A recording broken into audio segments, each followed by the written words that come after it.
आजकल आप जो यूज कर रहे हो वो कर रहे हो यूपीआई ट्रांजैक्शन। आप केवल डिजिट को भेज रहे हो और डिजिट आ रही है, ये रुपया नहीं भेज रहे हो। इसका मतलब ये है कि बैंक बंद तो पैसा बंद। फिर आएगा सीबीडीसी जिसका नाम है सेंट्रल बैंकिंग डिजिटल करेंसी। आपका एम्प्लॉय जब आपके खाते में ट्रांसफर करेगा तो बोलेगा कितना पैसा, 15,000 रुपए डिजिट, 15,000 सोशल क्रेडिट स्कोर आपके खाते में कर दिया। ऊपर से कंडीशन लगाएगा इतने रुपए से ज्यादा का राशन नहीं खरीद सकता, इतने रुपए से ज्यादा कपड़ों पे नहीं खर्च कर सकता, इतने रुपए से ज्यादा ट्रांसपोर्ट पे नहीं कर सकता। रिप्लाई भी नहीं करती है। ऊपर से फोन आता है दिल्ली से अपनी टीम के पास कि तुम्हारी दिक्कत क्या है, तुम दिल्ली आके सब कुछ संभाल लो ना। इस रास्ते की मंजिल केवल एक है, असमय मौत, कुत्ते की मौत, बेजलील करके।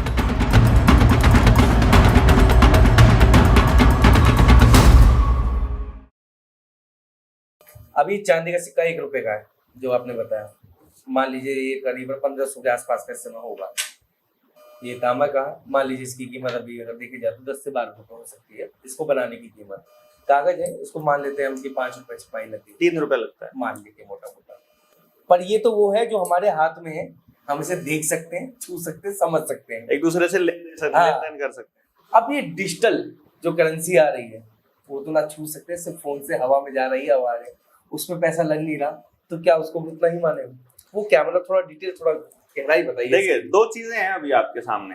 एक वो जो आजकल आप यूज करते हो, आजकल आप जो यूज कर रहे हो वो कर रहे हो यूपीआई ट्रांजैक्शन। आप केवल डिजिट को भेज रहे हो और डिजिट आ रही है, ये रुपया नहीं भेज रहे हो, ये केवल डिजिट्स भेज रहे हो। उनको आप रुपया समझते हो खाली।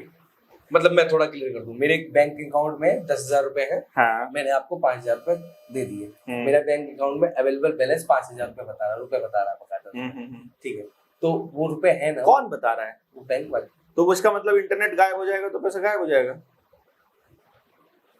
इसका मतलब ये है कि बैंक बंद तो पैसा बंद। डिजिटल आने का मतलब है जिसके हाथ में है वो बटन दबाए और खत्म। अब इसलिए मैं 2 बातें बोल रहा था। आपने खाते में जो ट्रांजैक्शन कर रहे हो वो बहुत बड़ा फ्रॉड है इस देश के साथ। बिना किसी कानून के, बिना किसी नियम के, जैसे पहले नोट छाप रहे थे वैसे ही अब बैंक डिजिट बना रहे हैं। घर में बना लेते हैं, उनको क्या दिखता है। मैंने बैंक वाले के साथ पंगा लिया था, अभी ये भाई साहब आए हुए थे, मलिक साहब, इनके साथ में इनके बैंक में गया था।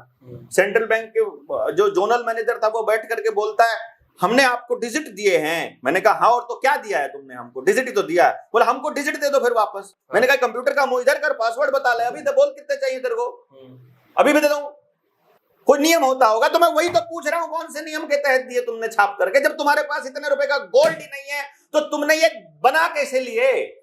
तो जैसे धीरे धीरे अगली जनरेशन ने गोल्ड को सोचना ही छोड़ दिया और आपने कागज के नोट को ही असली मानना चालू कर दिया, वैसे ही अगली जनरेशन भी तो यही लेके जा रही है। यही तो जनता सरकार मोर्चा समझा रहा है कि वो तुमको डिजिटल करेंसी के बहाने सोशल क्रेडिट स्कोर पर ले जाएंगे। डिजिट में तुम रुपया कमाओगे, यानी तुम मेहनत करोगे असली, और वो तुम्हारे डिजिट ट्रांसफर करेंगे तुम्हारे खाते में कि तुम्हारा जीवन यापन करने के लिए इतने डिजिट तुम्हारे खाते में ट्रांसफर हो गए। असली धन कहां है? अनाज के बदले धन के बदले धन कहां है भाई? तो ये तो जो डिजिट ट्रांसफर हो रहा है ये तो हो रहा है खाली आपको आदत डालने के लिए कि देश के लोग कितने गुलाम हैं, कितने गधे हैं, कितने मूर्ख बनाए जा सकते हैं और कितने तरीके से इनको कैसे लेकर जाइए। तो सिर्फ टेस्टिंग चल रहा है। फिर आएगा सीबीडीसी जिसका नाम है सेंट्रल बैंकिंग डिजिटल करेंसी।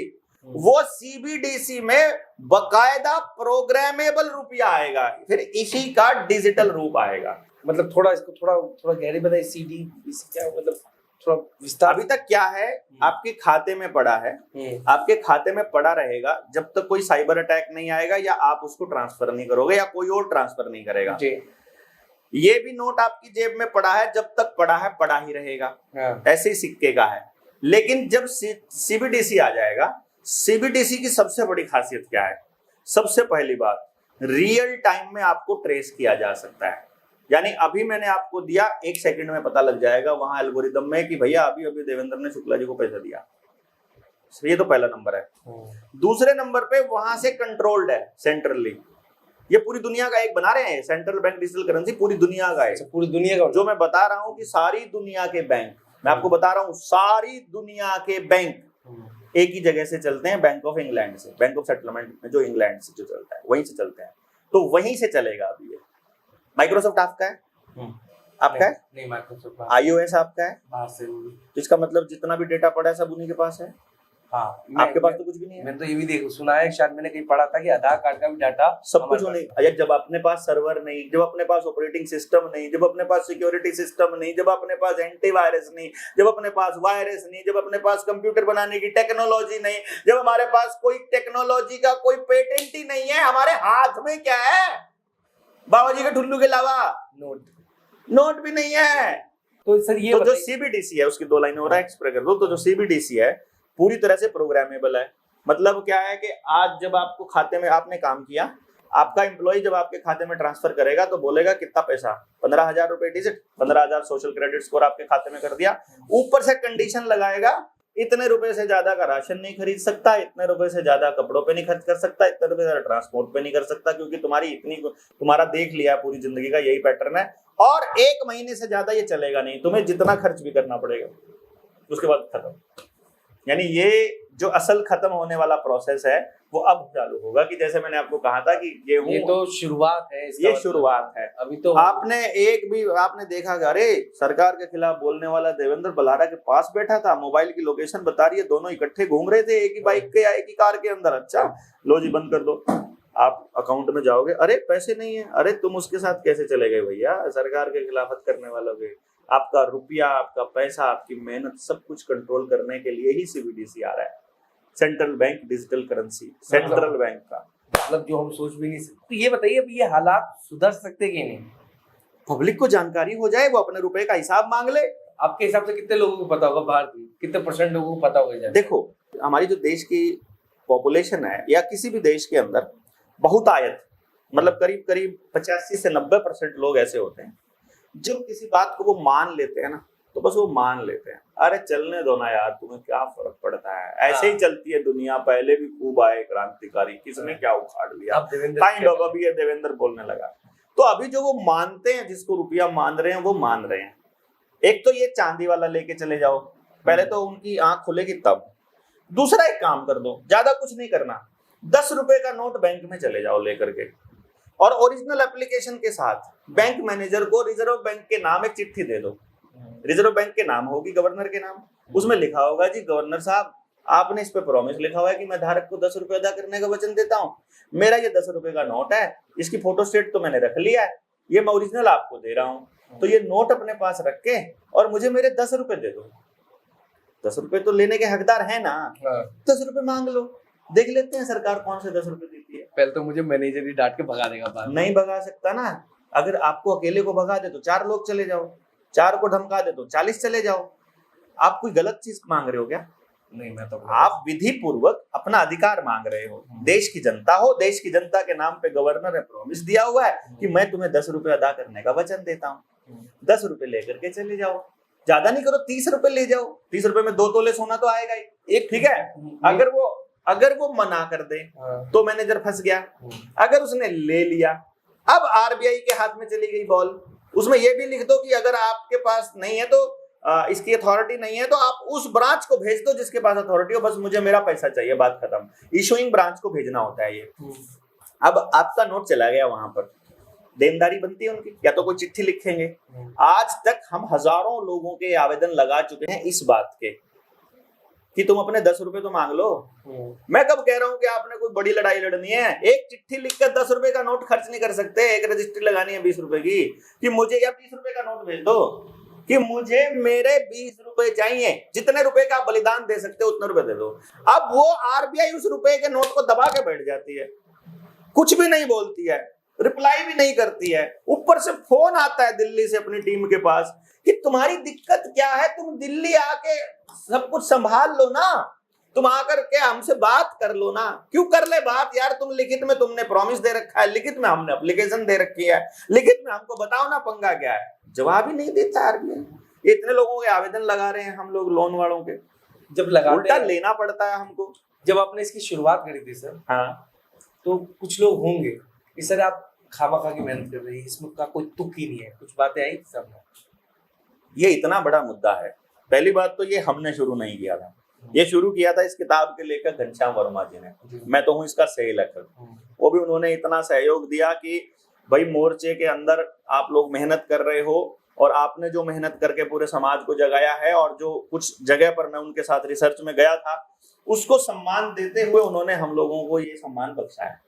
लेखक तो वही है, लेकिन इनसे भी पहले रामवृक्ष यादव जवाहर बाग में ऑलरेडी इसके ऊपर बैठकर अपने रुपए के आधिकारिक घोषणा करने की मांग पर रहे थे। इसी रुपए के मुद्दे पर जो भी सरकार से, और रातों रात खबर गायब कर दी जवाहर बाग का। और ढूंढो ना जवाहर बाग में रामवृक्ष यादव, उसकी स्पीच सुनो आप। मैं कोई आज का थोड़ी बोल रहा हूँ, इससे पहले जाना है। इसमें किताब में जिक्र किया हुआ हमने नेताजी सुभाष चंद्र बोस ने आजाद हिंद फौज क्यों बनाई, आजाद हिंद रुपया क्यों बनाया? क्योंकि नेताजी सुभाष चंद्र बोस को मालूम पड़ गया था कि ये रुपया अंग्रेजों का ही है, ये जो नोट है ये अंग्रेजों के ही हैं, ये ब्रिटिश रुपया है, भारतीय रुपया नहीं है। भारतीय रुपया ये है जो भारत सरकार छापती है, और इस रुपये का जो मानक है 15 रुपया 1 तोला सोना के बराबर है, वही भारतीय रुपया है और कोई भारतीय रुपया नहीं है।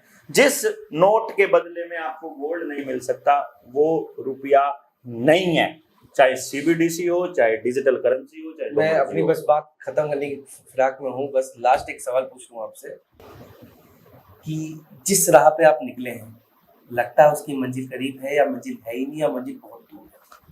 इस रास्ते की मंजिल केवल एक है, असमय मौत, कुत्ते की मौत, बेजलील करके, पूरी प्रताड़ना के साथ, पूरा बदनाम करके। क्योंकि अगर जो इसी तरह से लड़ते लड़ते हम लोगों को खत्म कर दिया तो भगत सिंह और की तरह मूर्ति छप लग जाएगी हर जगह पर, हर चौराहे पर। इसीलिए पहले बदनाम किया जाएगा। अभी हम लोग जिनसे कर्जा नहीं चुकाया जा रहा उनके आवेदन हम लगाते हैं, तो हो सकता है वो हम लोगों को ये कह दें कि ये तो पैसा खाते हैं। हो सकता है उनको ये कह दें कि ये लोग तो एक्सटॉर्शन करते हैं, ये लोग तो कब्जा दिलवाने वाले हैं, ये लोग तो गुंडागर्दी करते हैं। अभी तक हम फंसे नहीं हैं इनके चक्कर में। अभी तक ये लोग साबित नहीं कर पा रहे कि हम कुछ गलत कर रहे हैं, कुछ अनैतिक कर रहे हैं। किसी भी एक आदमी की अनैतिक होने का इंतजार कर रहे हैं, कोई सबूत ढूंढने का। किसी तरह हमारी गाड़ी में कोई ड्रग्स रख के, अफीम रख के या कुछ ऐसा रख के तब लपेटने का। आपको इन चीजों का भी बहुत बड़ा रिस्क है। यही रिस्क है।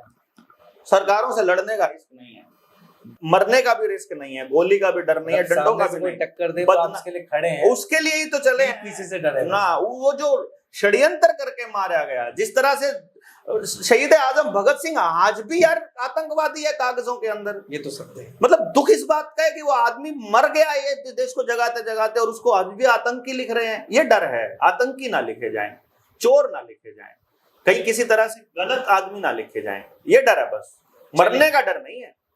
चलिए देवेंद्र जी, आपने बहुत समय दिया, उसके लिए बहुत बहुत धन्यवाद। बस मैं आप लोगों से ये कहना चाहता हूँ कि अभी भी कोई दुविधा है तो थोड़ा समय निकालिए, अपने अंगूठे को टिप टिप करके कुछ कमेंट करिए। फिलहाल बहुत बहुत धन्यवाद आप सभी का। धन्यवाद सर। धन्यवाद।